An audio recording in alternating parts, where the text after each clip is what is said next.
Hey everyone, I'm here today taking a look at Mattel's Jurassic World Rebirth Dr. Henry Loomis and Pteranodon pack. Quick look at the packaging with the Spinosaurus and the Jurassic World Rebirth logo, island in the background there, and a picture of the toy on the back. And here's Dr. Loomis. Well, I'm sure Dr. Wu was called Henry, so it's kind of confusing to me that we've got another Henry. This is Dr. Henry Loomis, not Dr. Henry Wu. Not to be confused with Dr. Sam Loomis from the Halloween movies. But this is Dr. Loomis. Got quite a cool outfit on. That kind of green checkered shirt. Reminds me of Alan's blue checkered shirt from Jurassic Park 3, and he's got a waistcoat over the top of that. Some cargo trousers and boots, so very practical for exploring a jungle environment. I'm not that familiar with the actor who plays him, so it's harder for me to really tell if it's a good likeness or not. It's a good face sculpt nonetheless. It just looks like a nice kind of human face sculpt. Even if I'm not really sure if it reminds me of the actor. It's got some stubble painted on there as well as his glasses and hair. He's got a watch sculpted onto his wrist. I'm sure once I've seen the movie and I've become more familiar with the actor, I'll be able to kind of tell more. He's got all the articulation you'd expect with his arms go out to the side, elbows bend and they've got swivels, and the legs go out to the side and they swivel at the knee as well as bending. Waist articulation, the head's on a ball joint. So, not bad, pretty good. Just sometimes wrist articulation is the one thing that feels a bit missing, where you could get just some really better poses if it just had wrist articulation. We've got two accessories. One is the rucksack, and to put that on, you just slide it over one arm, and then the other strap goes under there and it will plug in there. Even if you didn't unplug it, the rucksack will just slip over his arms anyway, because it's quite baggy. I feel like it could have done with being a bit tighter, really. So it's very easy to get that on and off. And this opens up and you can put things in there if you've got any accessories. We've had small accessories with other figures in the past, like knives and compasses and binoculars and things that would all fit in there if you wanted.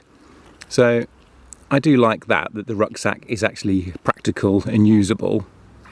And he also comes with like a cattle prod here. And we've had these before in the line with a couple of figures, but this is a completely new sculpt. I guess he uses one of these in the movie. It's got a electroshock effect on the end there, which does pop off. So you can just have the cattle prod itself there when it's not being used. Or you can put the electricity effect on. And you can get him to hold that in both hands pretty well. It would just be a little bit better if you had that wrist articulation. Even if it's just on one hand, where he's got the watch, you could have like a good break in the sculpt there to have an articulated hand go in there that's swiveled around without it showing up too much. Just to show you the other cattle prods we've had in the line, I think that first one there was back in 2018, that came with one of the mercenaries, and that one's probably the one that looks the worst out of the three of them. It's a bit big and clumsy looking. Then this one I think came with a Chaos Fury figure, maybe with Darius or something. And they've all got the removable electricity effect on the end. But it is nice that they didn't just reuse this one, like they could have done really, but I like that they put the effort in and given us a completely new sculpt, which I assume is going to be more accurate to what we see in the film.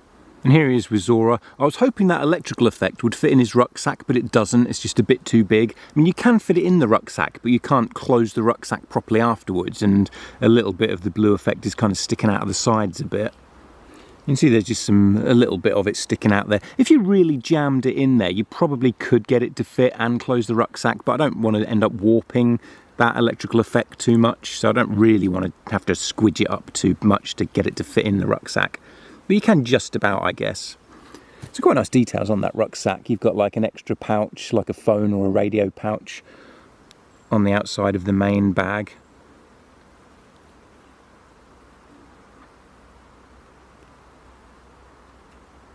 And I do like these rucksacks that open up. I thought that Alan Grant's rucksack opened up, but it doesn't.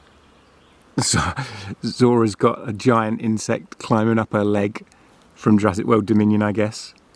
I swear these things think I'm their queen or something. Like, whenever I come out here, they just swarm on me. I'll come out here and there won't be any around, and then within like 10 minutes, they're just coming at me. Like, they literally charge at me. And now for the Pteranodon, and this is a fantastic Pteranodon. It's the best Pteranodon Mattel's ever made. I haven't really liked their other ones, because they're basically statues. They always have the wings spread out and the legs don't move, and you can't really do much with them. It's hard to pose them for photographs, it's hard to really pose them on the shelf or anything, but this one's got some really great articulation. So if you want to, you can have the wings outstretched, like your regular Mattel Pteranodon. And it will actually balance on its feet like this. It might be difficult out here. No, even then, look, it didn't take me long to get that to balance on its feet. But it's got leg articulation, so you can move them forward at the hip, as well as articulation at the shoulders. The wings also bend halfway down like that, so you can get the Pteranodon to be in a crouching pose on the ground. And the head, you know, obviously the head goes up for when it's flying and it will go down like this. But finally, we have a Pteranodon from Mattel that we can actually pose and have standing on the ground. It only took like 7 or 8 years, but I love this Pteranodon. Finally, got a Pteranodon I can actually play around with and really enjoy. It's got teeth in the beak there, so this is very much a Jurassic Park 3 type Pteranodon. I don't know why this new movie isn't set on Sorna, really. They could have just found a secret lab on Sorna that hadn't been discovered yet or something, rather than it being yet another island. Because it seems to be taking a lot of inspiration from the Lost World in Jurassic Park 3. Like, this is straight up Jurassic Park 3 Pteranodon with the teeth. But I love the blue on the head there. And on the back of the wings, it's got some kind of yellowy, creamy colouring there, just to give it a bit of texture. Nice sculpt. On the app, it actually calls this a juvenile Pteranodon. So I guess there are bigger ones to be the adults. And it would be nice to get a larger articulated Pteranodon like this as well, that we can also pose in this way. That would be awesome. But finally, Mattel are getting the Pteranodons and the pterosaurs in general right with the articulation. And here it is with the Quetzalcoatlus, which has also got that more updated pterosaur design of the sculpt. So you can have that standing up as well. And from what we've seen in the trailers, it does seem as if Lumis has some trouble with pterosaurs. I think we see him get attacked by the Quetzalcoatlus in the trailer. And because he comes with a Pteranodon, I guess there are going to be some Pteranodons giving him trouble too.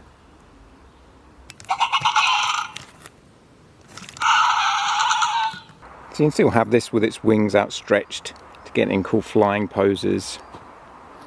And the head goes forward. The head doesn't go forward more than that, but it's just about enough to still look good.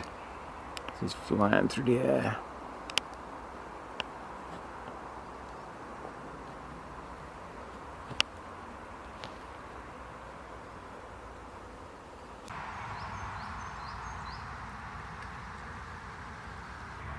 This human figure's actually balanced really well, considering how small their feet are. Thanks for joining me for this look at Dr. Henry Loomis and Pteranodon 2-pack. I think these are called story packs, so it doesn't actually say that on the packaging.